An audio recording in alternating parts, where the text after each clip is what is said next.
nosso dirigente, eu gostaria que toda a igreja se colocasse de pé.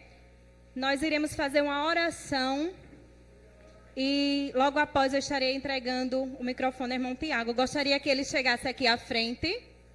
Irmão Tiago. Nós iremos fazer uma oração e logo após ele estará com o microfone. Amém? Querido e eterno Deus, neste momento, Pai, estamos aqui, Senhor, na Tua presença, Pai, para te agradecer, Senhor, por tudo quanto o Senhor tem feito e por tudo quanto o Senhor irá fazer ainda neste culto. Pai, eu quero te apresentar a vida do Teu filho aqui nas Tuas mãos, a vida do irmão Tiago, Pai. E que o Senhor, meu Deus, se utilize mais uma vez da sua vida. E que, meu Deus, ele venha falar tudo aquilo que o Senhor tem colocado em seu coração. E que nós abrimos o nosso coração para que a Tua palavra venha entrar e penetrar no nosso coração. E que nós possamos sair daqui, meu Deus, nesta noite, não da mesma forma que nós chegamos, mas de uma forma melhor, mais cheio da Tua presença. Pai, é o que nós te pedimos e já te agradecemos em nome de Jesus. Nosso irmão Tiago.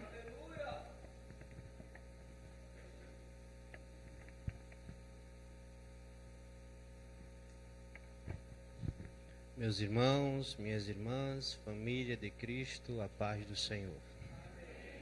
Aproveitando que todos estão de pé, quem trouxe Bíblia, abra as vossas Bíblias. No Evangelho segundo escreveu São João. Quem não trouxe Bíblia, por favor, chegue perto de quem tem Bíblia, para acompanhar a leitura da palavra, que é apenas um versículo. A igreja está muito bonita hoje e o ágape está mais bonito ainda. Vocês estão de parabéns, a farda é muito bonita, estão lindos hoje. Vamos ler um versículo que é o versículo mais conhecido do planeta Terra e o versículo mais recitado nos 4 cantos deste planeta. Aí eu quero perguntar ao ágape, que versículo é esse? Quem sabe? É no livro de João. João 3:16. Muito bem, você está de parabéns.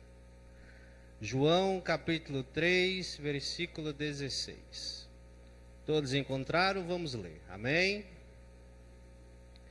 Porque Deus amou o mundo de tal maneira que deu o seu Filho unigênito, para todo que nele crê não pereça. A igreja conclui, mas tenha... Amém. Feche seus olhos e vamos orar. Papai, aqui estamos reunidos para te louvar e te engrandecer. O Senhor sabe que eu sempre te peço que me esconda aqui em cima deste altar e que fale tudo aquilo que precisamos ouvir. Eu quero que me ensine nessa noite a ser melhor servo, a ser melhor filho, assim como eu te peço que ensine a cada um daqueles que estão aqui e aqueles que estão em vossas casas. Deus, que nada de mim saia para todos esses que estão ouvindo, mas que tudo venha de ti. Sou o teu instrumento nesta noite.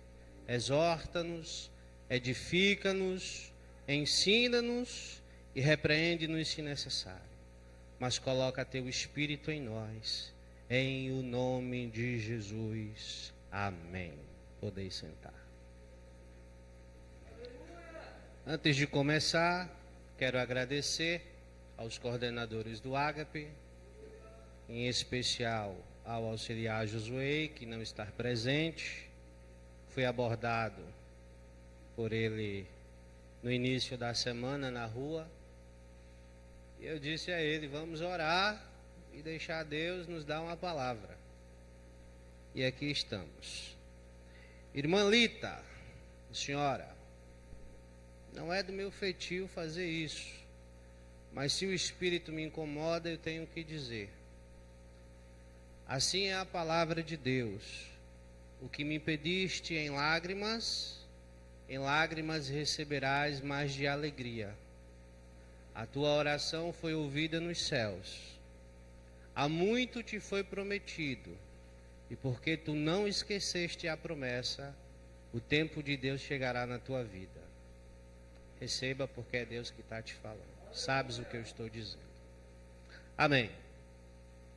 Irmãos, vamos para a palavra. Esta semana eu estava meditando na palavra em casa, pedindo a Deus algo da parte dele para trazer para vós. E eu disse: Senhor, o que eu devo levar? Pensei em um tema sobre oração, pensei em um tema sobre santidade, pensei em um tema sobre amor ao próximo, mas não foi isso que Deus quis nos dar para esta noite. Deus me disse que o tema desta noite seria o amor incondicional de Deus por nós. O versículo bíblico que acabamos de ler resume em 100 letras e 23 palavras o tamanho do amor de Deus pela humanidade. Apesar dos homens terem rejeitado o seu Criador por diversas vezes, ainda assim, Ele, o Senhor Deus, continua a nos amar. Apesar de muitos falarem contra Ele, apesar de muitos se levantarem contra Ele, ainda assim, Ele ainda nos ama. Glórias a Deus. Esse amor é tão imenso e é tão grande que, para salvar a humanidade de um destino fatal, Ele deu o seu Filho unigênito para morrer na cruz do Calvário por nós. Ele entregou ao Filho o sofrimento, a dor e até a morte, para que a justiça fosse prevalecida e que para cada um de nós pudéssemos ter a chance de um dia se encontrar com Ele. Amém? Então eu quero agora vos relatar algo que muitos já conhecem, mas que o Espírito detalhou para mim de uma forma diferente. Segundo historiadores bíblicos, o dia era 6 de abril do ano 30 depois de Cristo. Era uma sexta-feira.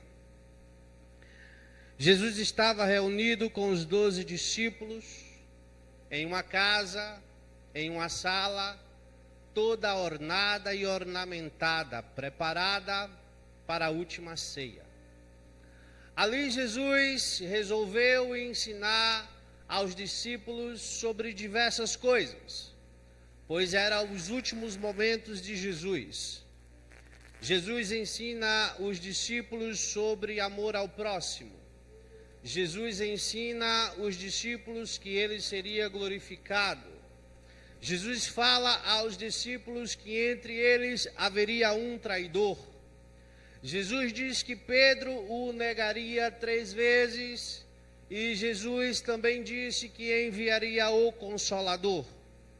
E por fim, Jesus deixou a eles um novo mandamento. Quem tem Bíblia, abra no livro de João, capítulo de número 13, versículos 34 e 35. Que diz: um novo mandamento lhes dou. Amem-se uns aos outros como eu os amei. Vocês devem amar-se uns aos outros. Com isso todos saberão que vocês são meus discípulos, se vocês se amarem uns aos outros. Me acompanha no teclado? O fundo musical para nós, amém? Jesus deixa um mandamento aos discípulos. E esse mandamento fala de amor. No término da última ceia, Jesus chama 3 de seus discípulos mais próximos e diz: vem aqui comigo, vamos até ali no Monte das Oliveiras, no lugar chamado Getsemane.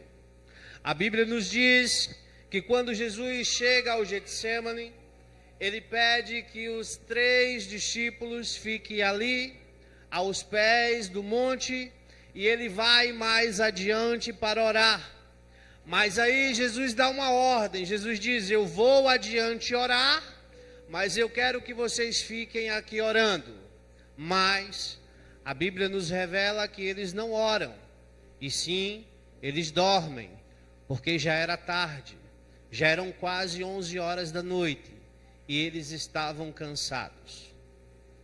A Bíblia nos ensina que Jesus, já se aproximando do seu momento final, ele prostra o seu rosto no pó, no chão, e começa a clamar a Deus, começa a orar a Deus, dizendo: Pai, se possível for, passa de mim este cálice de sofrimento, mas que seja feita a sua vontade e não a minha. Jesus ora e suplica. Jesus ora, suplica e clama, porque ele sabe que o que está preparado para ele é algo terrível. E como homem, ele não desejou beber daquele cálice de sofrimento, mas como Deus, estava preparado para enfrentar o que iria acontecer. A Bíblia nos ensina que enquanto ele orava e clamava, o seu suor se transformou em gotas de sangue, pela grande angústia, pela grande depressão, pelo grande estresse psicológico que ele estava passando naquele momento, por amor de nós. Ali no Getsemane, no Monte das Oliveiras, começa o sofrimento de Cristo, pois ele mesmo sendo filho de Deus, já sabia como deveria sofrer por amor de mim e por amor de você. Amém, glória a Deus, obrigado. O fato de Jesus estar suando sangue mostra que a pressão psicológica sobre ele estava muito grande. Jesus estava entrando em um processo depressivo, como homem.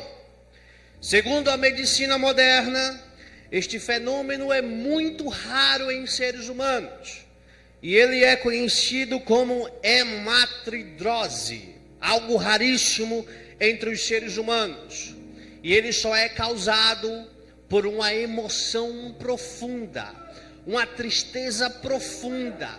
Jesus estava muito triste naquele momento, porque ele, sendo Deus, sendo filho de Deus, vindo em uma missão de salvar a humanidade, foi rejeitado pelos homens e sabia o que ia enfrentar.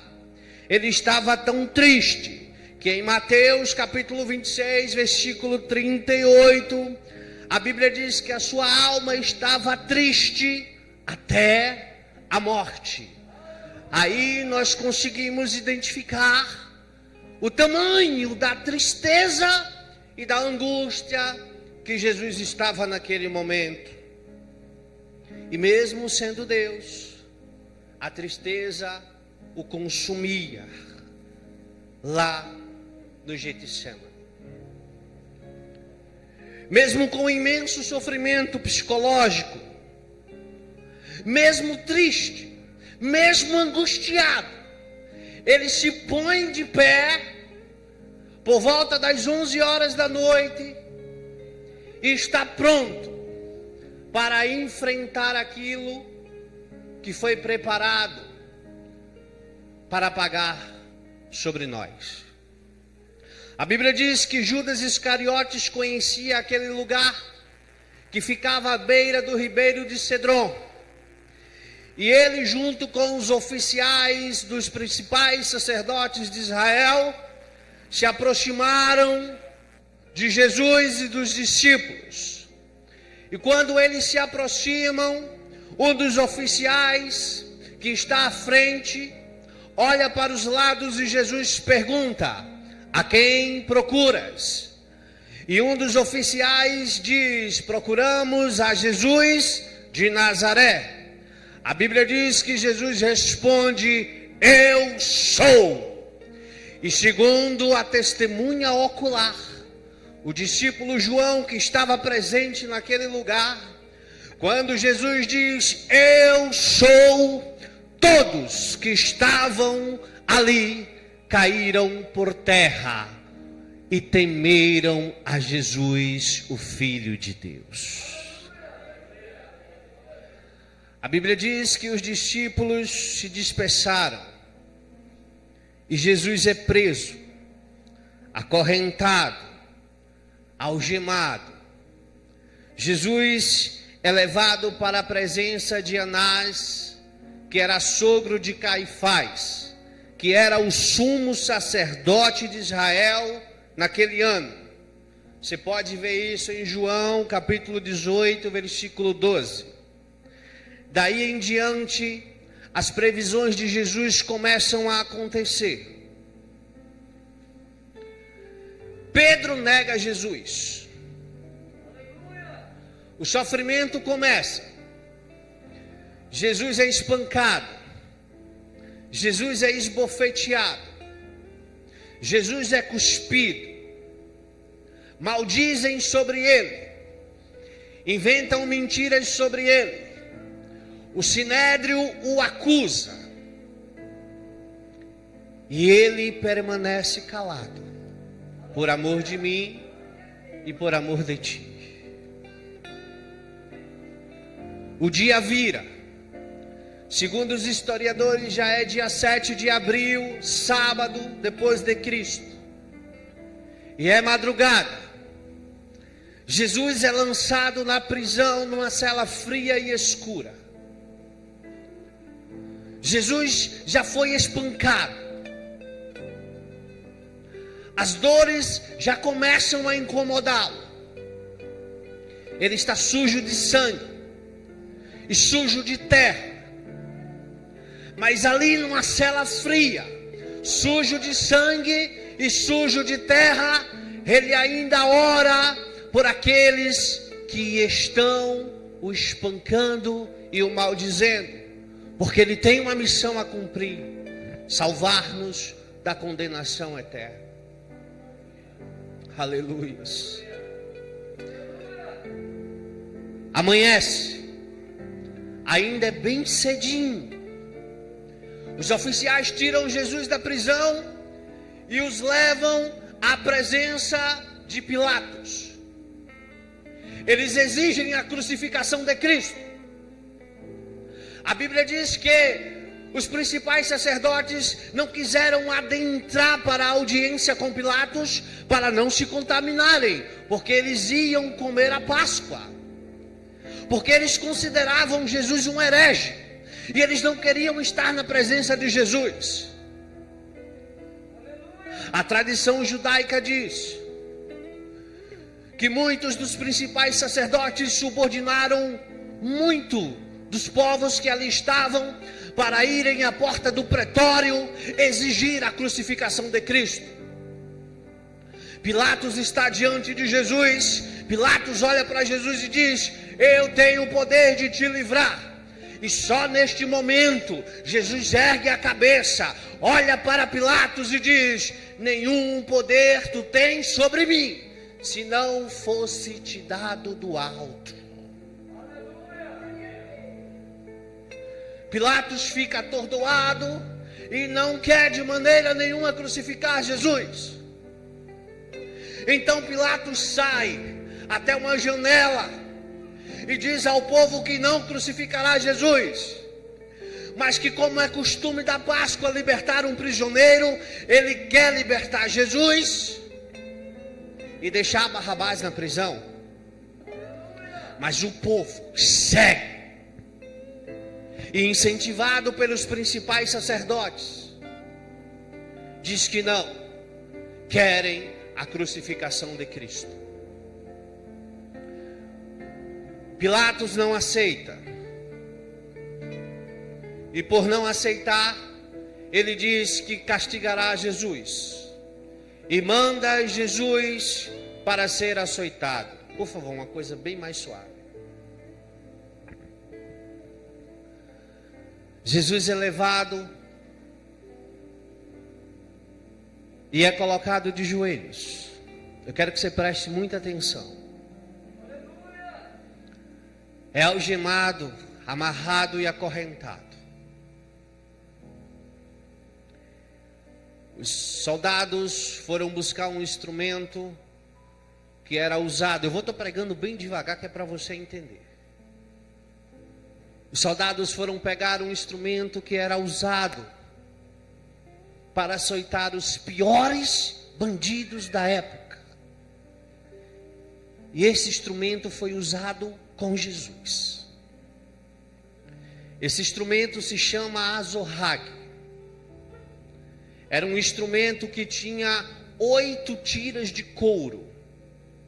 Em cada tira tinha 12 pontas perfurocortantes e pontiagudas, feitas de ossos de animais e de chumbo pontiagudo. Jesus está de joelhos, calado. Ao seu redor tem uma multidão assistindo. O oficial dá a ordem para que Jesus comece a ser açoitado. Eu fiz as contas. Se cada tira tinha 12 ossos ou 12 pedaços de chumbos pontiagudos, significa que quando o soldado levantava o chicote, que descia até o corpo de Cristo, 96 cortes profundos atingiam a pele de Jesus. 8 vezes 12 dá 96. A conta é muito simples. A tradição judaica diz que Jesus levou 39 chibatadas. 96 cortes vezes 39 chibatadas são 3.744 cortes no seu corpo. Aleluia. Ele estava de joelhos. Foram 3.744 cortes profundos em cada parte do seu corpo. Sabe por quê? Porque Ele ama a mim e ama a você. E Ele sabia que tinha que passar por aquilo. Mas a Bíblia diz que Ele não grita. A Bíblia diz que Ele não geme. A Bíblia diz que Ele permanece calado. E quando o chicote desce, pá! O sangue espirra. E a carne desprende do seu corpo. Isaías fala sobre este momento. Em Isaías 53:5 e Isaías 53:7 ele diz: mas ele foi ferido por causa das nossas transgressões e moído por causa das nossas iniquidades. O castigo que nos traz a paz estava sobre ele, e pelas suas pisaduras fomos sarados. Ele foi oprimido e afligido, mas não abriu a sua boca. Como um cordeiro foi levado ao matadouro, e como a ovelha muda perante os seus tosqueadores, assim ele não abriu a sua boca por amor de nós. Mas não acabou. Jesus está sangrando. Muitos pedaços da sua carne já estão pendurados em seu corpo. Jesus está ferido. dessa região da cabeça até os pés, porque os soldados não tiveram dó dele. Mas o seu couro cabeludo não sofreu ainda nenhum tipo de ferimento. Então os soldados preparam uma coroa de espinhos e enfiam na cabeça de Jesus, até que o espinho entre profundamente e afete o seu crânio. Depois desse momento, ele é levado à presença de Pilatos. E quando ele chega lá, que Pilatos olha para ele, Pilatos não o reconhece. Pilatos está horrorizado. Muitos historiadores judaicos dizem que quem olhasse para Jesus não via o homem, via um monstro, porque ele não tinha nenhum tipo de beleza mais. Ele estava moído, ele estava triturado por amor de mim e de você. Pelas ruas de Jerusalém, quando ele caminhava, o seu sangue pingava na terra seca. E quando ele estava diante de Pilatos, e Pilatos ficou horrorizado, Pilatos lava as suas mãos e diz: não, eu não vejo crime algum neste homem, eu não vou matar este homem. Mas mesmo com todo aquele sofrimento, mesmo com todo aquele castigo, o povo ainda quiseram a sua crucificação. Glória a Deus. Agarabash, Reiganá.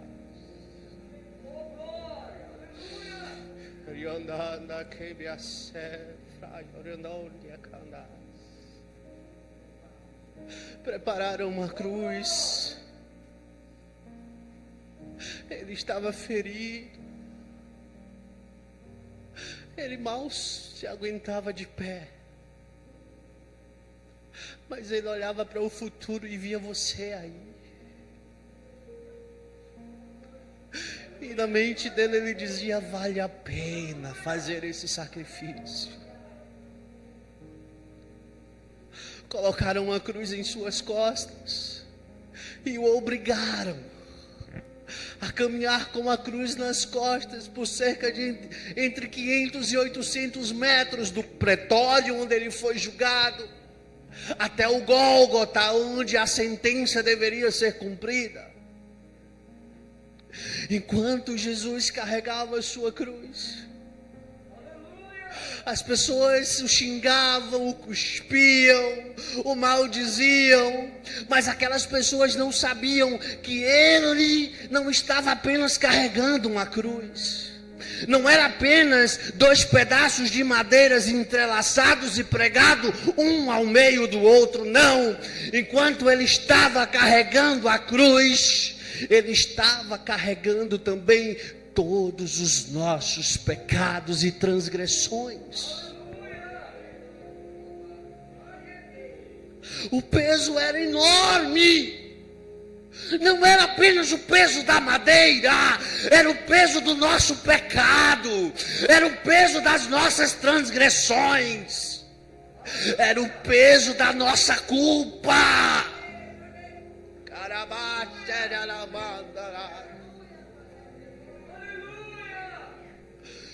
Cada vez que você pecou, cada vez que você errou, do primeiro homem até o último a nascer nesta terra, estava sobre o ombro dele. Mas mesmo ferido, mesmo com a carne pendurada, mesmo com mais da metade do seu sangue já tendo saído do seu corpo, ele ainda resistia, porque ele te ama.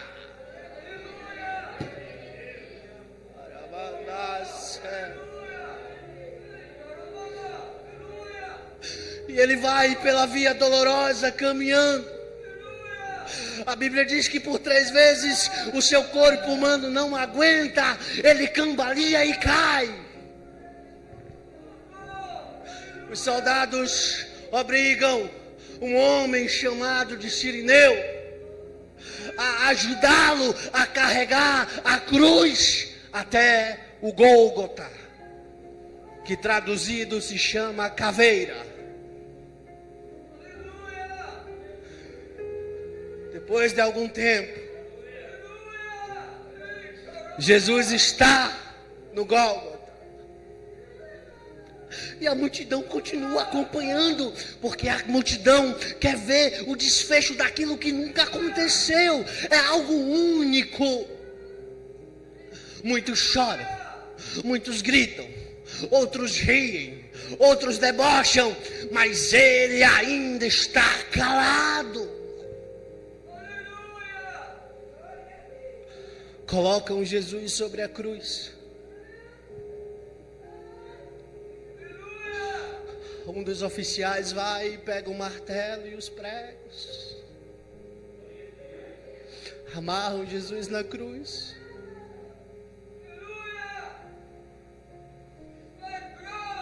O seu corpo já estava completamente dilacerado, mas as mãos e os pés ainda não.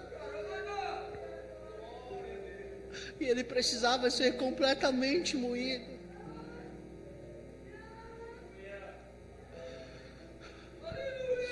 Quando o soldado se aproxima com os martelos e os pregos, o silêncio impera naquele lugar. As pessoas ficam olhando, atordoadas, o que é que vai acontecer.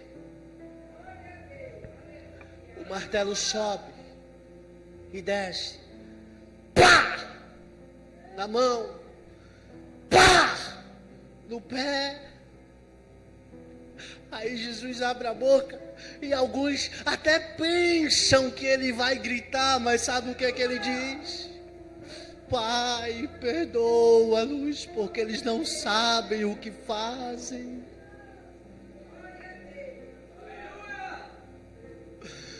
Jesus está na cruz pregado.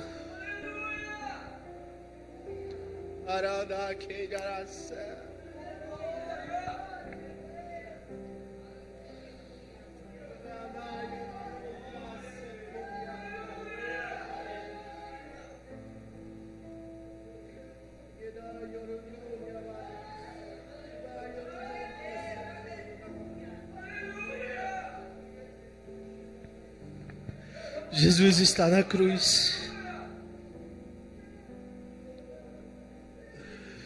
pregado e amarrado.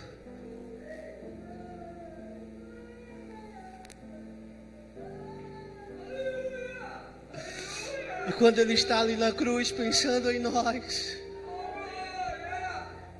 Jesus nos exorta. Jesus está nos dando uma lição. Jesus está dizendo em Mateus 16, 24, ele diz o seguinte, ó: se alguém quiser vir após mim, renuncie-se a si mesmo, tome sobre si a sua cruz e siga. Ele também revela que isso não é uma opção. Não é uma opção seguida. E quem não toma a sua cruz e não segue após mim, não é digno de mim. Mateus 10, 38. Tomar a nossa cruz. A cruz, ela é um instrumento de morte. E quem não toma a sua cruz, não é digno de Cristo. Ele está nos dando uma lição naquele momento. Ele está dizendo, ó, eu estou entregando a minha vida de corpo e alma. Eu estou me doando. Eu estou pagando os seus pecados, para que um dia você possa me reconhecer como seu Senhor e Deus. E possa também pegar a sua cruz e me seguir. Aleluia. Estou concluindo. São 9 horas da manhã. Ele foi pregado na cruz. E quando ele foi pregado na cruz, um buraco é cavado no chão. Quando cavam um buraco que erguem aquela cruz, se cumpre Gênesis capítulo 3, versículo 15. Deus olha para a mulher e para a serpente e diz: eu porei inimizade entre ti e a mulher, e entre a tua semente e a sua semente. Esta te ferirá a cabeça, e tu lhe ferirás o calcanhar. O Gólgota, traduzido, é a caveira. Aquilo foi um ato simbólico. Jesus esmaga a cabeça da serpente porque ele vence. Porque Satanás não queria que ele fosse até o fim. Por isso Satanás o tentou no deserto. A caveira simbolicamente representa a cabeça de Satanás. Quando a cruz desce na terra seca, é Deus dizendo: é o meu filho esmagando a sua cabeça. Os pregos nos pés de Jesus representa a serpente do mal, ferindo o calcanhar de Jesus. Quando Jesus é erguido sobre a terra, se cumpre João capítulo 12, versículo 32, que diz: quando eu for levantado da terra, todos atrairei a mim. Sabe por que você está aí? Porque quando ele foi levantado, ele atraiu você para ele. Aleluia. A cruz desce no buraco aberto na terra e é cravada na cabeça da serpente. E Jesus está erguido e crucificado. Do seu lado direito e do seu lado esquerdo tem 2 ladrões. E uma multidão olhando e xingando e dizendo: desce da cruz. Se tu descer da cruz, nós acreditamos em ti. Tu dissestes que derrubaria o templo e reconstruiria em 3 dias. E por que não desce da cruz? Mas eles não entendiam que o templo que ele falava era o seu próprio corpo. Aleluias. Amanhã passa e chega a tarde. São quase 3 horas da tarde. De repente, as pessoas começam a ficar nervosas, porque o tempo começa a mudar. Nuvens pesadas se aproximam, e ventos impetuosos começam a soprar. E uns olham uns para o outro e dizem: mas o que é que está acontecendo? Porque é abril. A gente não está no inverno ainda. E o tempo começa a mudar e uma tempestade começa a se aproximar. Aí Jesus diz: tenho sede. Um dos oficiais pega uma esponja, molha no vinagre, coloca num ensopo e leva até a boca de Jesus, e Jesus bebe o vinagre amargo. E a Bíblia nos diz que ele ergue a cabeça, olha para os céus e diz: está consumado. Pai, em tuas mãos eu entrego o meu espírito. E ali ele morre, o Filho de Deus. O maior homem que já pisou nesta terra, morto pelos romanos, morto pelo povo que deveria acolhê-lo. O homem que veio salvar foi rejeitado e morto, porque deveria ser assim, para que ele pudesse nos salvar. A Bíblia diz que quando Jesus expira, a sua cabeça cai sobre os seus ombros. Um terremoto vem sobre aquele lugar. O véu do templo, que tinha 12 centímetros de espessura, que até cavalos, se puxassem, não seriam capazes de quebrar, é rasgado de cima a baixo. Ventos intensos sopram sobre Jerusalém, e o dia por alguns minutos viram noite, e alguns que estavam ali olharam para ele e disseram: esse verdadeiramente era o Filho de Deus. Nisto tudo que ele fez por nós, conhecemos o seu amor, pois ele se sacrificou por nós. Jesus sofreu 16 horas. Foram 16 horas de sofrimento. Homem nenhum aguentaria o que ele aguentou. A medicina moderna diz que quando Jesus foi açoitado e depois do açoite até o momento da crucificação, todo o seu sangue caiu sobre a terra e sobre a cruz. Jesus respirava com dificuldade. A sua respiração era ofegante, o seu coração quase explodiu. Mas ele se negou a morrer antes das 3 horas da tarde, porque ele tinha que ir até o fim, por amor de mim e por amor de ti. O sangue derramado de Jesus é a garantia do amor de Deus para todas as pessoas sobrecarregadas de culpa e que estão distantes dele. Mas Deus prova o seu próprio amor por nós, oferecendo Cristo como sacrifício por nossa redenção. Romanos capítulo 5, versículo 8. O Senhor é amor em si mesmo. Amor é uma característica de Deus. O amor de Deus por nós começou quando Deus começou e jamais terminará. Ninguém passará por essa terra e no grande dia dirá que não foi amado por Deus, porque Deus ama a todos como se não existisse ninguém mais para amar. Deus te ama como se não existisse mais outro alguém para amar. Deus te ama tanto que Ele te dá a escolha de estar com Ele ou de estar ausente dEle. Deus te ama tanto que Ele te dá o livre-arbítrio de escolher o seu filho ou de escolher o mundo.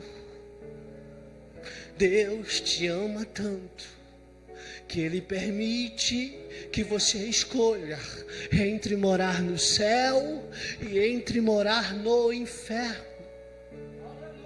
Deus te ama tanto, mas tanto, mas tanto, que o seu amor é como um forno ardente que jamais se apagará. Lá no livro de Jeremias, ele diz assim para você: o meu amor por você é como amor eterno, jamais passará.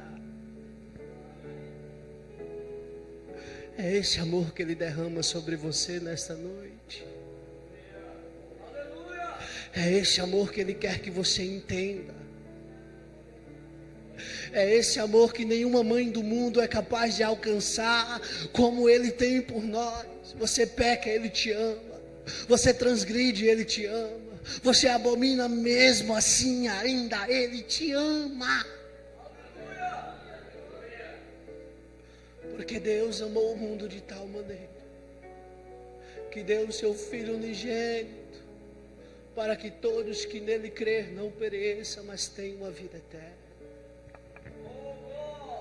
Não existe nada maior do que o amor de Deus. Não existe nada mais importante do que o amor de Deus aqui neste momento e nas nossas vidas. Dificuldade a gente passa, errar a gente erra, mas o amor de Deus está presente sobre nós todos os dias. E é esse amor que Ele quer te dar nessa noite. Ele quer te fazer lembrar do dia em que você veio à frente e disse: sim, eu quero esse amor. Você que não é crente, você que não é evangélico, Jesus te ama do mesmo jeito. E Ele te diz nesta noite: eu te amo tanto que eu deixo você fazer a escolha. Mas se você escolher a mim, você conhecerá verdadeiramente o quanto eu te amo.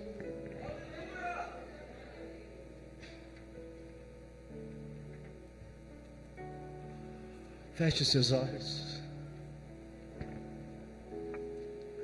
Dobre a sua cabeça. Senhor, eu entreguei a Tua palavra. Eu fui tocado pelo Teu amor. Oh Pai, como meu coração arde. Porque eu sei que eu fui tocado por Ti nesta noite. Oh Espírito Santo de Deus, eu te agradeço. Porque eu não sou merecedor, mas a Tua graça me alcançou. Me tirou do jardim. Tua humildade colocou. Você tem este momento para adorar. Você tem este momento para chorar. Você tem este momento para glorificar. Você tem este momento para quebrantar o seu coração e dizer: sim, eu quero este amor. O amor não se compra. Aleluia. Se merece. Derrama o Espírito, o amor de Deus sobre as nossas vidas. Queremos te sentir, queremos conhecer o amor de Cristo verdadeiramente em nossas vidas. Conhecer Jesus, eu quero conhecer. Quem quiser Jesus, vem à frente. Quem quiser Jesus hoje, vem aqui. Ele está te dando a oportunidade de entregar sua vida a Ele. Ele está te dando a oportunidade de renovo. Ele está te dando a oportunidade de conserto. Então venha conhecer Jesus. Milhares e milhares.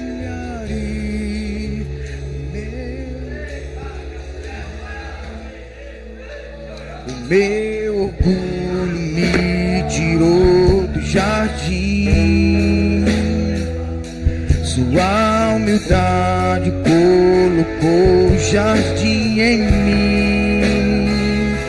E se eu vender tudo que tenho em troca do amor, eu falharia.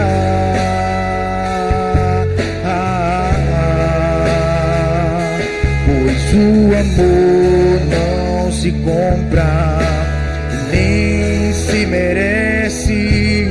O amor se ganha, de graça o recebe. Eu quero conhecer Jesus. Eu quero conhecer Jesus. Eu quero conhecer Jesus.